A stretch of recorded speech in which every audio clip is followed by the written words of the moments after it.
wazarki toirin. Hak terjemahan dia kotoran burung. Itu terjemahan dia, berhenti di tengah. Qala al-muallifu rahimahullahu ta'ala wa nafa'ana bi'ulumihi amin. Wazarki toirin wa ma'ala famihi wa rawsi ma nash'uhu minal ma' au baina awraki syajarin narajilil lati tustaru bihal buyutu anil matari haisu yaksuru saunul ma'i anhu. Terjemahan dia zarki toirin, terjemahan dia kotoran burung. Kotoran burung, yakni tahi burung. Tahi burung dimaafkan daripada sedikit. Tahi burung yang sedikit dimaafkan. Ini kata setengah pandangan lah. Tahi burung ni kalau sedikit dimaafkan. Ini kata setengah pandangan ulama. Setengah pandangan ulama menyatakan bahawa hak tahi burung ni dimaafkan jikalau dalam keadaan sukar untuk dipelihara. Tapi dalam keadaan sukar untuk dipelihara ni, contohnya kok setengah tempat tu burung ni burung gagak ke apa, sampai ke gelap tu, itu dimaafkan apabila sukar untuk memelihara. Jadi hak ni bicara berkaitan dengan najis yang dimaafkan. Najis yang dimaafkan jikalau sedikit. Kemudian yang kita bicara minggu lepasnya panjang sedikit adalah berkaitan dengan najis yang ada pada punggung binatang selain daripada manusia. Cuma persoalan hak najis yang ada di punggung binatang selain daripada manusia ini dimaafkan bukan pada sembahyang, dimaafkan pada air yang sedikit. Dimaafkan pada air yang sedikit. Pada sembahyang tidak dimaafkan. Pada sembahyang tidak dimaafkan. Mana kita buat contoh minggu lepasnya, tahi yang ada pada punggung binatang selain daripada manusia adalah tahi yang ada pada punggung kucing. Jadi kucing ni kucing yang tak sihat. Di punggung dia tu ada tahi. Di punggung dia ada tahi. Jadi apabila kucing yang di punggung ni ada tahi, tiba-tiba dia jatuh ke dalam air yang sedikit. Air yang sedikit ni tak sampai 2 koloh, contohnya air 1 berdi yang suci lagi menyucikan. Tiba-tiba kucing yang ada najis di punggung tadi ni, punggung ni fahamlah, bukan punggung tu perut ni, bukan punggung betul. Punggung ni maknanya tempat keluar tahi itulah. Jadi air tu sedikit, kucing yang ada tahi di punggung dianya jatuh ke dalam air tu. Jadi berarti berserta dengan najis. Kucing jatuh ke dalam air tak ada masalah sebab kucingnya binatang suci. Jangan anjing je. Anjing bukan kata jatuh ke dalam air, jilat air pun jadi najis, air yang sedikit. Tapi kucing ni binatang suci, dia jatuh ke dalam air, nanti ini tak jadi najis air.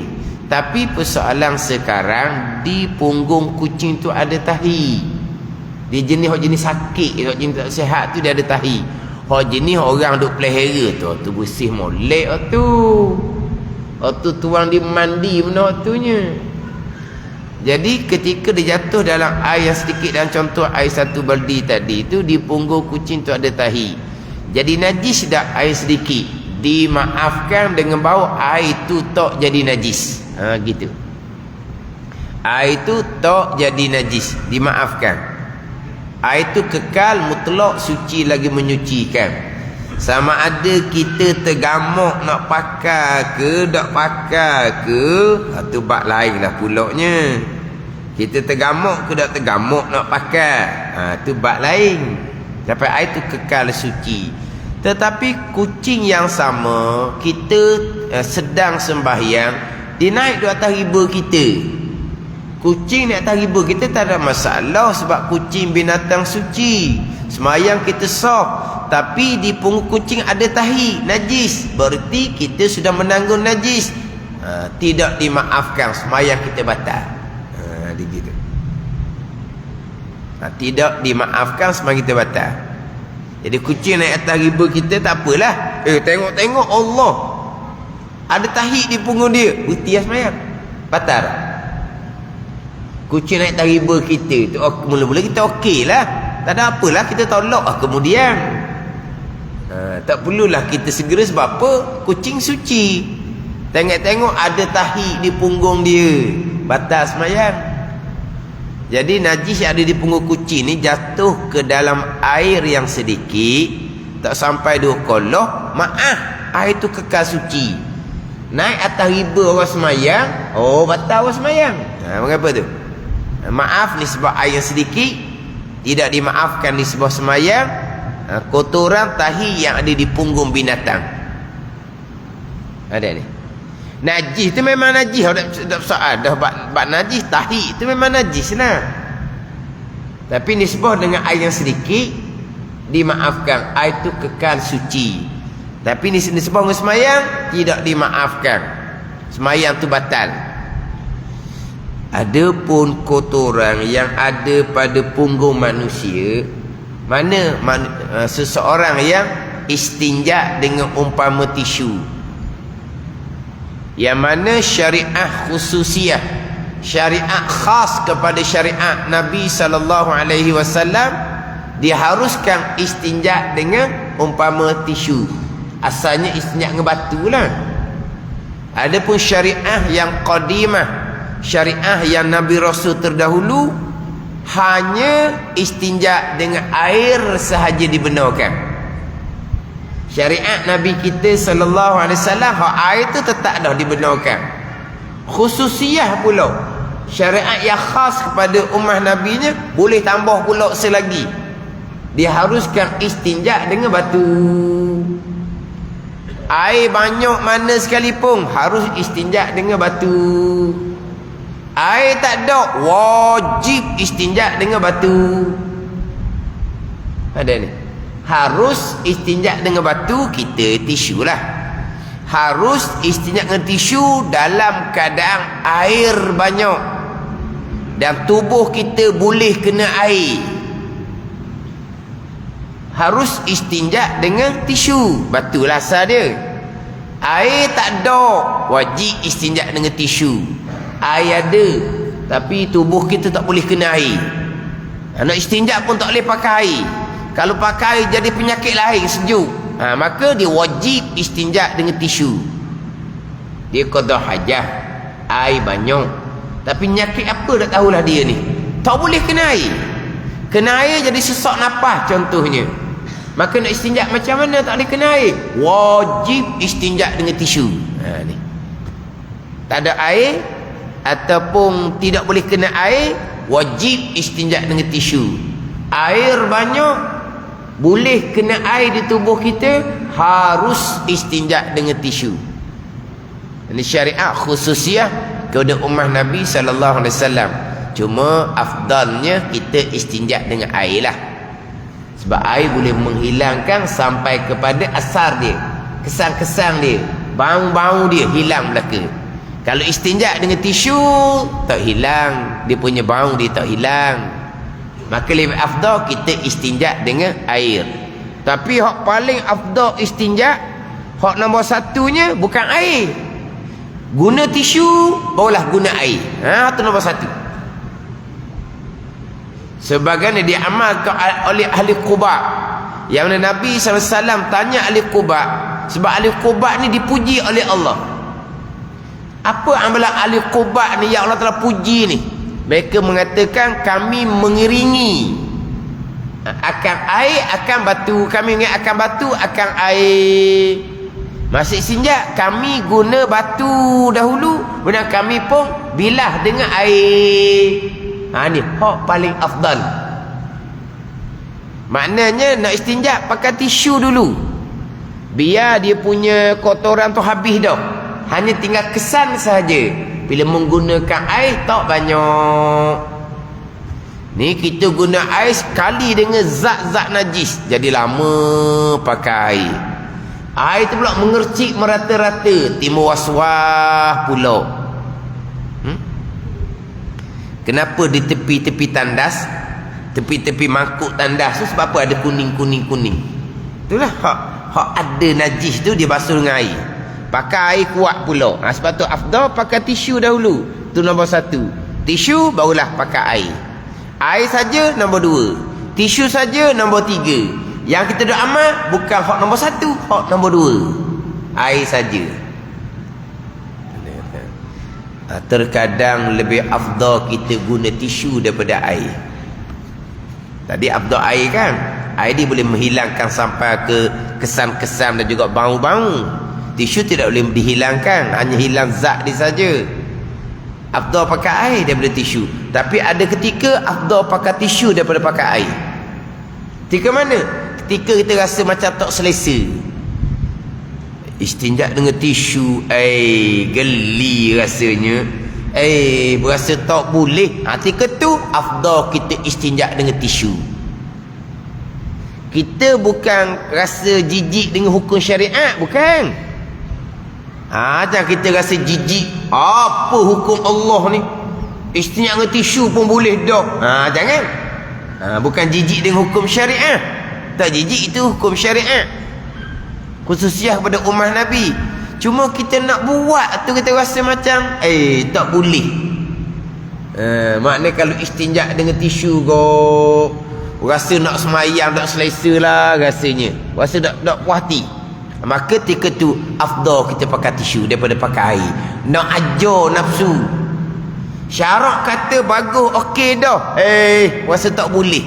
Syarak kata jangan berdosa, manis pula. Syarak kata jangan mengumpat, manis mengumpat. Syarak kata istinja dengan tisu okey, rasa tak sedap. Tengok nafsu kita.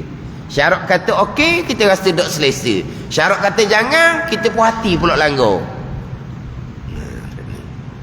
Pada kurang-kurangnya istinja ketika buang air kecil lah. Kita kencing pakai tisu je. Kita kencing pakai tisu je. Rasa mana? Tak pernah kena tempat tak ada air orang kita ni. Kau ni kalau istinja dengan tisu, jalan macam orang bau berkhitang lah tau. Dia kata kencing tak basuh. Kencing tak basuh dengan air, tapi sudah istinja dengan tisu. Sebab tu kalau kita sebut istinja, basuh kencing, basuh berak, tak betul. Kalau kata apa dia istinja? Istinja ni basuh kencing, basuh berak, tak betul. Sebab basuh ni air. Istinja ni tak syarat air. Ada ni. Sebab kalau basuh air. Sekarang ni istinja bukan saja dengan air, bukan dengan tisu. Jangan setengah-setengah tempat yang standard tak ada air, tak sudut carilah. Tandas mereka hanya ada tisu sahaja. Tandas mereka kering, tandas mereka cukup bersih. Bila kering, maka tandas jadi bersih. Kenapa kotor? Kerana menggunakan air, tandas jadi basah. Bila tandas jadi basah, kotoran di kasut, di selipar akan mengotori lantai.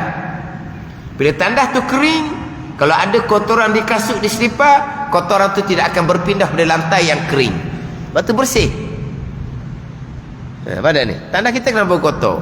Sehingga terpaksa kalau masjid pakai selipar lain di dalam. Apa sifat keluar ni dia akan mengotori di dalam, sebab di dalam tu basah. Lepas tu kalau tandas yang tidak ada air memang bersih. Ada air lah di sinki depan tu, jangan duk tunggu punggung situ pula. Tisu ada di dalam tu. Istinja dengan tisu lah. Tu wajib istinja dengan tisu sebab tidak ada air. Dia nak pergi Mekah, berhenti di airport mana tak tahulah. Airport ni standard, air tak ada. Dia kata dok basuh berok, dia kata. Lepas tu dok semayang, dia nak pergi Mekah. Nak pergi Mekah dok semayang, kita basuh berok. Dah kan tisu ada, memanglah kita pakai tisu. Pakai tisu ni wak ringan je, dia kata. Mana boleh semayang berok tak basuh, dia kata. Oh, jahilnya bab ukur istinja. Dia lap dengan tisu, tapi dia kata lap dengan tisu ni sekadar nak jadi tak banyak je, dia kata. Maknanya tak memada. Lepas tu dia tak semayang.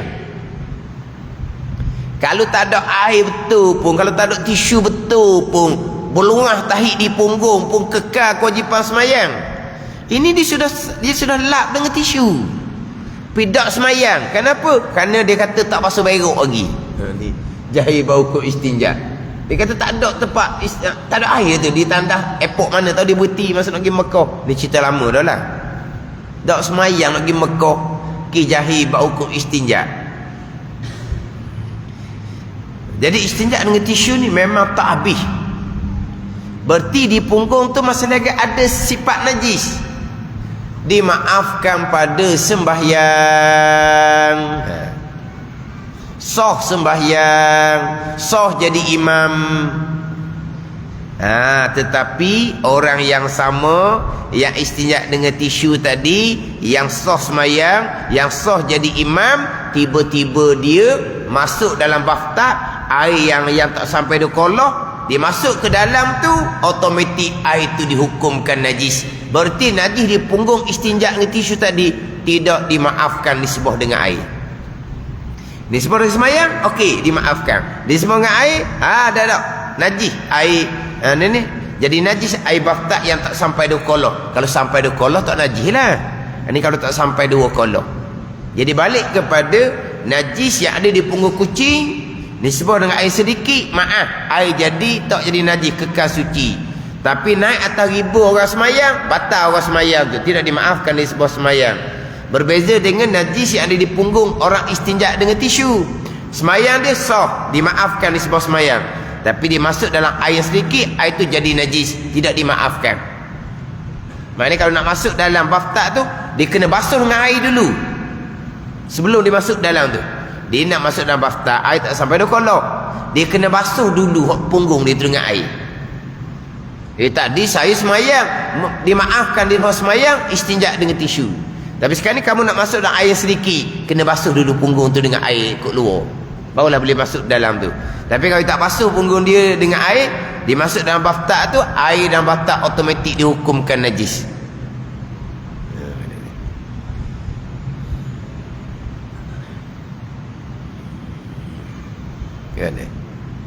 Ni bicara bab najis dimaafkan di sebuah air, tidak dimaafkan di sebuah semayang, dimaafkan di sebuah semayang, tidak dimaafkan di sebuah air. Ni satu-satu pembicaraan bab najis ni. Satu-satu pembicaraan bab najis. Dia pergi pula kepada kotoran burung, tahi yang ada di burung dimaafkan. Itu nisbah dengan tempat lah. Mana kalau pijak tempat tu dimaafkan. Tapi kalau tahi burung tu jatuh ke dalam air yang sedikit, hukum air tu hukum najis. Kemudian najis pada cucuknya, pada muncung dia tu, pada muncung burung tu. Yang mana burung tu dia makan benda najis, kemudian dia pun pergi minum air dalam bekas. Dimaafkan disebut dengan air. Dimaafkan disebut dengan air. Tahi burung tadi duduk atas latar, orang pijak, maaf kalau sedikit. Tapi kalau tahi burung ni jatuh ke dalam air, air jadi najis. Berbeza dengan najis yang ada dipanggil cucuk burung ni. Makna apa? Di muncung burung tu. Jadi burung tu dia pergi makan benda najis, dia patut-patut benda najis, kemudian dia pun minum air, muncung dia masuk dalam air sedikit, air tu tidak jadi najis. Maaf pula ni sebab dengan air. Tahi burung tak maaf nisbah dengan air. Tapi hak najis yang ada di mucung burung tu, hak tu dimaafkan nisbah dengan air. Kotoran binatang air. Tahi daripada binatang yang jadi daripada air. Binatang yang jadi daripada air.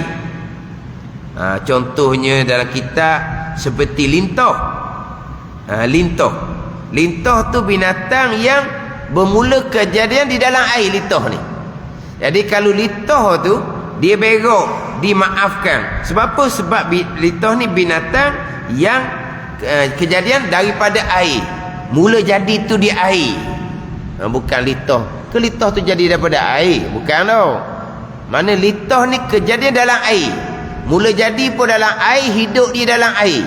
Jadi tahi, kalau ada tahi, dimaafkan. Air itu tidak dihukumkan najis.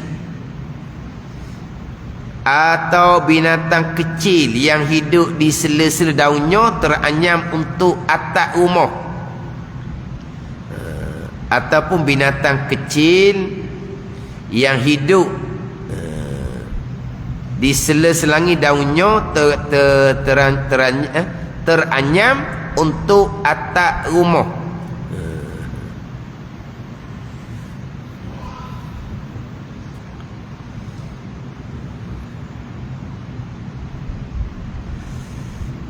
Dia kotoran binatang air atau binatang kecil. Kotoran binatang kecil.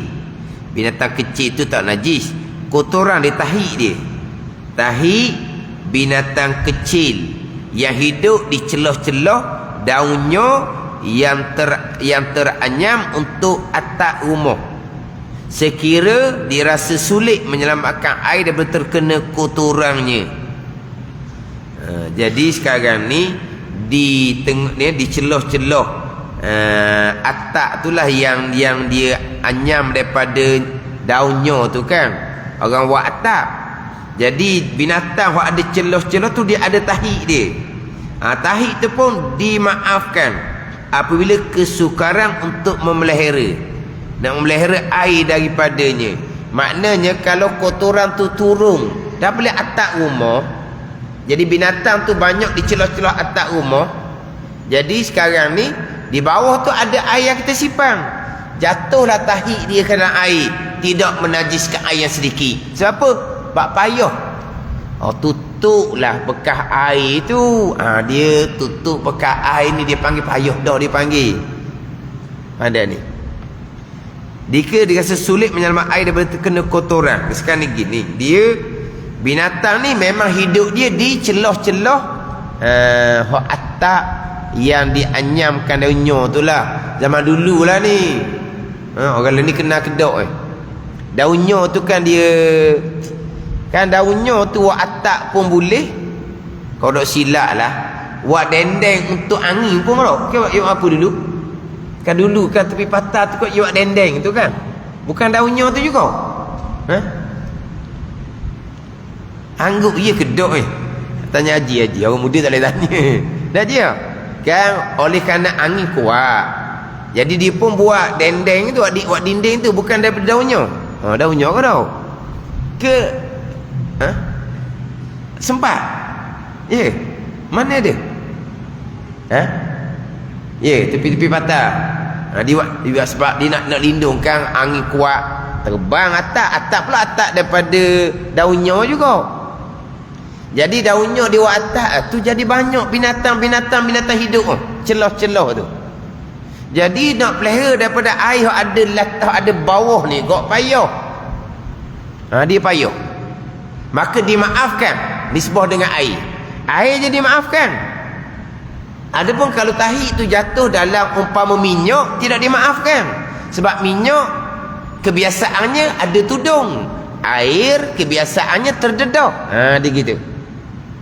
Dia ni. Macam tadi kita bicara tadi. Tahi yang ada di punggung binatang masuk ke dalam air sedikit, air tak dinajis. Adapun kalau binatang kucing yang sama masuk ke dalam kawah yang ada minyak, najis minyak tu, tak mah. Sebab apa? Sebab air biasanya terdedah, tidak ada penutup. Adapun umpama minyak, kebiasaannya dia ada penutup. Tak ada minyak orang dedah itu, tak ada, dia akan ada penutup. Jadi hak kucing tadi, hak tahi dia punggung, dia jatuh ke dalam air, dimaafkan. Jangan jatuh ke dalam umpama minyak. Sebab minyak ni kebiasaannya orang akan ada penutup, tidak dimaafkan. Sama dengan tahi ini. Tahi ada di celah-celah atap daripada daunnya yang dianyam tu. Kalau di bawah tu ada air, tahi tu jatuh ke dalam air, tidak menajiskan air yang sedikit, dimaafkan. Adapun kalau di bawah tu ada minyak banyak tu lah, misal dia ada minyak 1 dram, tu tak maaf tu. Dia, kita bicara air yang sedikit, air yang banyak. Adapun minyak, dia lain bicara. Minyak ni walaupun banyak sekalipun, 2 koloh sekalipun, jatuh je najis, jatuh je tak cicak contohnya, maka najis tak boleh pakai dah minyak tu. Minyak tu derang besar 2 koloh, dah tak ada bicara 2 koloh. Dia kalau 2 koloh tak najis, itu bicara air mutlak, bukan bicara umpama minyak. Pada ni, kalau umpama minyak tu 1 dram, pada ni 2 koloh minyak tu, jatuh tak cicak, habis lah. 2 koloh ni dah tak bicara 2 koloh. Hak bicara air 2 koloh, air banyak jadi najis, itu air mutlak, bukan umpama minyak. Jadi umpama minyak, kucing yang ada najis di punggung masuk dalam minyak, najis minyak tak boleh pakai. Ada tahi di punggung tu lah. Ni sama juga ni. Binatang yang ada di celah-celah atap rumah yang dianyam ada daunnya tu, kalau jatuh ke dalam air, walaupun air tu sedikit, air jadi tak najis, dimaafkan. Tapi kalau jatuh dalam minyak, tu menajiskan minyak. Sebab minyak ni boleh dipelihara, sebab biasanya akan ada penutup. Jadi dia banyak permasalahan tu. Terjemahan dia pula tu payah sikit, terjemahan dia tu. Terjemahan dia tu payah sikit. Dia kena tanda baru boleh tu. Melainkan kalau kita tengok dalam kitab I'anatut Talibin, dalam kitab I'anatut Talibin ni jadi mudahlah sikit. Mudah. Sebab dia ada syarahan, dia ada huraian dia. Ni Fathul Mu'in. Kalau saya pakai ni I'anatut Talibin, boleh cerita lagi tambahan tu, berpandukan kepada kitab I'anatut Talibin. Kalau ada kitab I'anatut Talibin itu lebih mudah lah kita nak memahami permasalahan kitab ni. Qala jam'un wa kaza ma talqihi ma talaqqihi ma wa kaza ma apa itu? Ma tulkihil fi'ranu ma tulkihu al-fi' ma tulkihu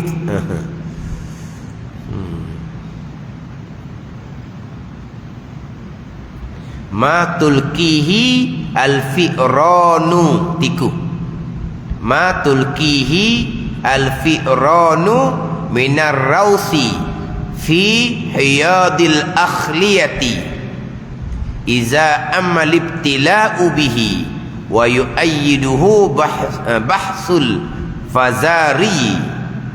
Segolongan ulama berpendapat termasuk najis yang diampuni adanya, termasuk najis yang dimaafkan. Termasuk najis yang dimaafkan, iaitu najis yang terbawa oleh tikus. Najis yang terbawa oleh tikus mana? Iaitu najis yang terbawa oleh tikus dari kolam mandi. Bila najis itu ternyata mertai kolam. Pendapat ini didokong oleh Al-Fazari. Najis yang terbawa oleh tikus daripada kolam mandi, bila najis itu ternyata meratai kolam. Dia najis tahi tikus. Tahi tikus ni jatuh ke dalam kolam tempat orang mandi. Yang mana tahi tikus ni terlampau banyak, nak peliharanya payah, dimaafkan juga. Mana dia asalnya hiyadil akhliyah ni kolam mandi yang terasing. Mana tempat orang mandi ni jauh sedikit. Bila tempat jauh tu sedikit tu banyaklah tikus-tikusnya. Jadi nak jaga dah tikus tu payah. Nak jaga dah tikus tu payah, maka dimaafkan. Dimaafkan hak tahi yang ni hak tahi tikus tu. Dimaafkan jikalau sukar untuk memelihara. Sebab apa? Terlampau banyak. Tapi dimaafkan ni syaratnya tidak merubahkan sifat air. Kalau merubahkan sifat air, maka air tu jadi najis lah. Air tu jadi najis kalau berubah sifat air. Ini ada depan. Wa syartu zalika kullihi iza kana fil ma'i alla yughayyira intaha.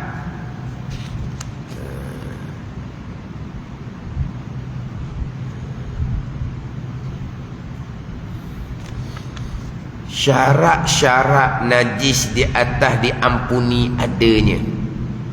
Syarat-syarat najis di atas diampuni adanya adalah bila ia mengenai air tidak sampai menjadikannya berubah. Jadi hak terdahulu najis dimaafkan disebut dengan air. Contohnya yang ada di kaki lalat, ada najis yang ada di kaki lalat, najis yang ada di punggung binatang umpama kucing, tahi burung, najis yang ada di mucung burung, tahi daripada binatang yang jadi daripada air, tahi yang jatuh daripada celah-celah daunnya yang dianyam daripada air, dimaafkan jikalau tidak merubah air. Kalau merubah sifat air, itu tidak dimaafkan. Jadi kucing yang ada tahi punggung tu jatuh dalam air, air jadi berubah warna contohnya, itu tak dimaafkan lah pada ni. Tahi yang turun daripada celah-celah atap yang dianyam daripada daunnya tu berubah air tu, maka tu tidak dimaafkan. Air jadi najis. Contoh beginilah, di antara yang dimaafkan nisbah dengan air adalah bangkai binatang halus. Bangkai binatang halus umpama semut lah kita kata. Bangkai binatang halus umpama semut ni nisbah dengan sembahyang tidak dimaafkan. Kita sembahyang tengok-tengok dalam di patang baju kita ada bangkai semut, sembahyang kita batal, tidak sah. Halus je semua bangkai najis, melainkan manusia, ikan dan belalang. Semua bangkai najis, melainkan manusia, ikan dan belalang. Berarti bangkai semut walaupun semut tu halus, berarti bangkai nyamuk walaupun nyamuk tu halus, najis. Tiba-tiba dalam poket kita, lipatan baju kita ada bangkai semut, ada bangkai nyamuk. Nyamuk yang kita katok tadi tinggal ke jatuh dah, tiba-tiba masuk dalam poket baju, lekat di lipatan baju, batal sembahyang kita. Sebab bangkai binatang halus umpama bangkai semut, umpama bangkai nyamuk, najis yang tidak dimaafkan nisbah dengan sembahyang. Kita balik pada bicara air.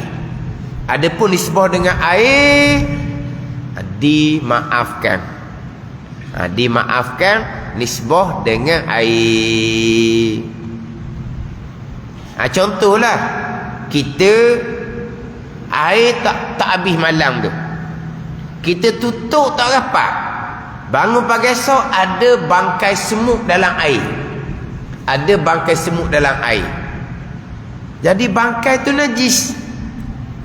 Najis dah air tu, dimaafkan, air tu tak najis. Ini bukan hanya air mutlak ni, bukan hanya air biasa tu lah, bukan termasuk air teh, air kopi. Tengok ada bangkai semut dalam tu, dimaafkan, tidak menajiskan air mutlak dan tidak menajiskan air teh, air kopi, air Milo. Syaratnya jangan air tu berubah. Air tu bau lain dah, air tu rasa pahit dah, maka najis ijma' ulama. Sebab apa? Berubah. Kalau semut tu banyak, tak boleh nak pakai dah air tu, tak boleh nak minum dah. Sebab dia kalau semut tu banyak, dia duduk terendam tu lama, dia akan merubahkan.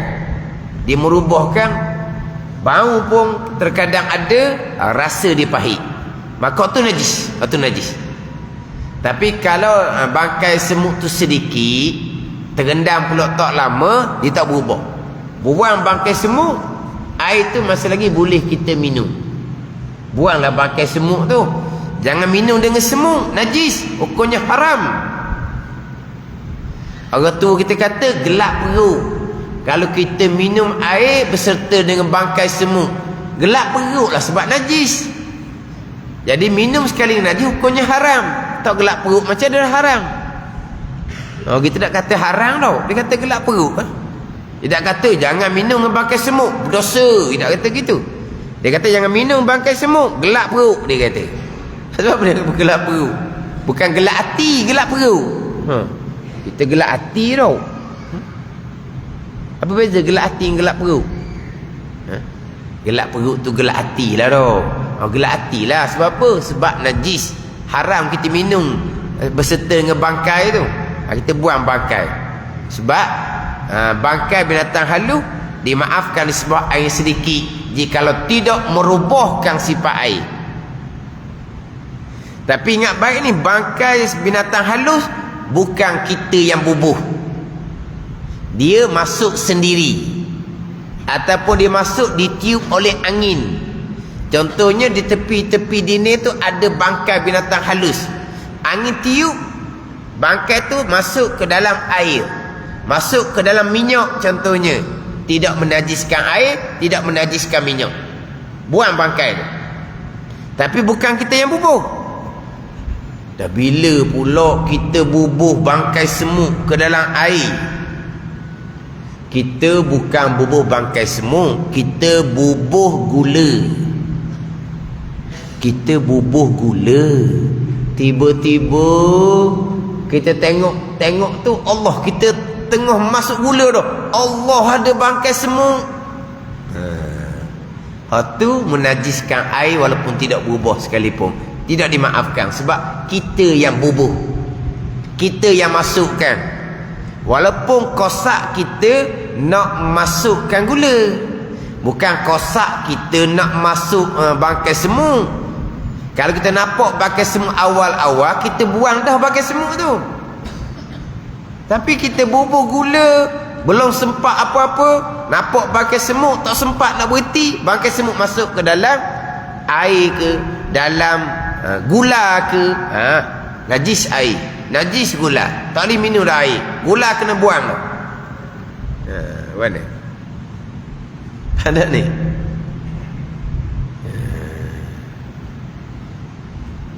Lain kalau kita ni biasa orang masuk, orang buat air tak ada masalah.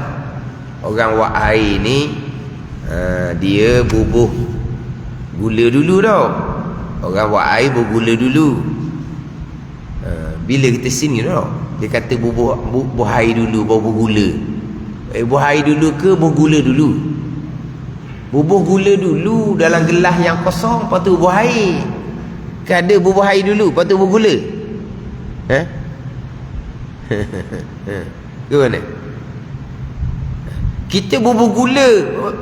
Gula pun gula dulu. Bukan gula dengan Milo pun bubuh gula dulu. Jangan bubuh Milo dulu. Kalau bubuh Milo dulu, lepas tu ambil gula, kena marah lah. Sebab di sudu tu ada lekat Milo, masuk dalam gula pula. Kepandai ada orang air ni. Dan kita sekarang ambil sudu. Kita sudukan Milo dulu ke sudukan gula dulu? Kalau sudukan Milo dahulu memang kena marah. Sebab apa? Di sudu nanti ada Milo, kita dia masuk dalam gula pula. Ada Milo dari gula tu. Kalau gula ada dalam Milo tak apa. Gula ada dalam Milo tak apa. Milo ada dalam gula tak boleh. Faham tak ni? Kita ambil gula, lepas tu ambil Milo, baru buah air. Fardu takdir dalam gula tu ada bangkai semut. Kita nampak bangkai semut tu. Nak ambil dengan tangan boleh. Kita malah ambil payah. Kita pun bubuh gula sekali bangkai semut, kita bubuh air kemudian. Bangkai semut tu terapung, kita buang bangkai semut tu. Tu tak apa. Sebab kita bukan bubuh bangkai semut ke dalam air. Kita datangkan air ke atas bangkai semut. Air takkan dia najis. Sebab air datang, bukan air menanti. Kena faham gitu. Kita bubuh gula. Di gula tu ada bangkai semut.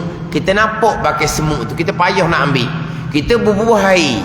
Bila kita bubuh air, bangkai semut tu akan terapung, tidak menajiskan air. Sebab apa? Sebab bukan kita bubuh bangkai ke dalam air, tetapi kita datangkan air ke atas bangkai. Maka air tu tak najis. Ada pun kita bubuh gula ke dalam umpama kuah gula. Orang masuk buat gula, dia bubuh gula. Bubuh gula bubuh kemudian. Ke bubuh gula dulu baru gula? Gula dulu lah. Gelegok gula tu baru kita bubuh gula. Kita bubuh gula, ada bangkai semut. Tok rasang kita tadi, termasuk bangkai semut kita yang bubuh, maka menajiskan kuah gula tu. Tak boleh pakai dah kuah gula tu. Kuah gula sekawah ni. Sekawah tak sekawah pun ada dah dia pakai dah kuah gula tu. Lepas tu macam mana? Buang gula sekawah. Guna. Tu lauk nak habis dah tempat jamu. Habis tak habis pun gula lain ke pula. Guna. Tu dah pula depan tu ada. Depan muka sebelah tu ada Ustaz 29. Bangkai binatang halu najis. Melainkan pandangan Imam Qafal, pandangan mazhab Maliki, pandangan mazhab Hanafi, bangkai binatang halus tidak dihukumkan najis. Tu jelah. Selamatlah situ. Kita bubuh gula ke dalam kuah gula, termasuk bangkai semut, tidak menajiskan kuah gula.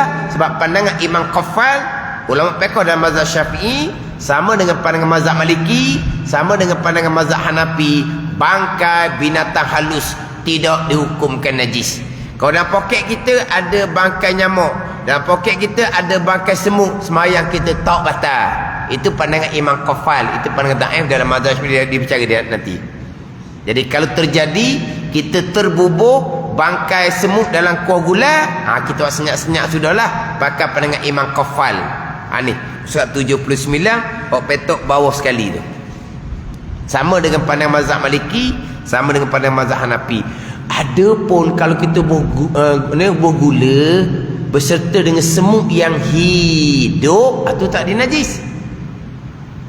Kita nampak semut dalam gula, tapi kita nak ambil dia payah. Kita pun ambil gula serta dengan semut yang hidup.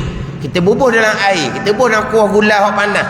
Itu tak dinajis. Sebab kita bukan bubuh bangkai, kita bubuh semut yang hidup, yang suci, jadi bangkai kemudian. Jadi najis. Hak najis ni kita bubuh gula beserta dengan bangkai semut, semut yang sudah mati. Atas pandangan bangkai binatang halus hukumnya najis.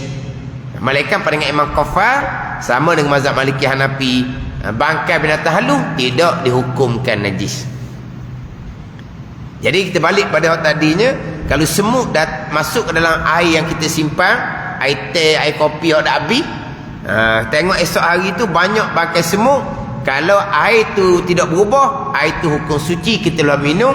Kalau air tu berubah, dimaafkan ni semua dengan air, bangkai binatang halus. Tetapi kalau berubah air, maka air tu dihukumkan najis, tidak dimaafkan lagi. Wazabadu tahirun wa yu'fa an qalili sya'rihi kassalas. Wallahu a'lam. Bismillahirrahmanirrahim. Alhamdulillahirabbil alamin. Wassalatu wassalamu ala sayyidil mursalin wa ala alihi wa sahbihi ajma'in. Allahumma ftah alaina futuhal arifin. Allahumma allimna ilma akdamin wa fahimna famasabikin warzuqna ruqat talibin. Allahumma zidna ilman wa alhiqna bis salihin. Wa sallallahu ala sayyidina Muhammad wa ala alihi wa sahbihi wa sallam. Walhamdulillahirabbil alamin.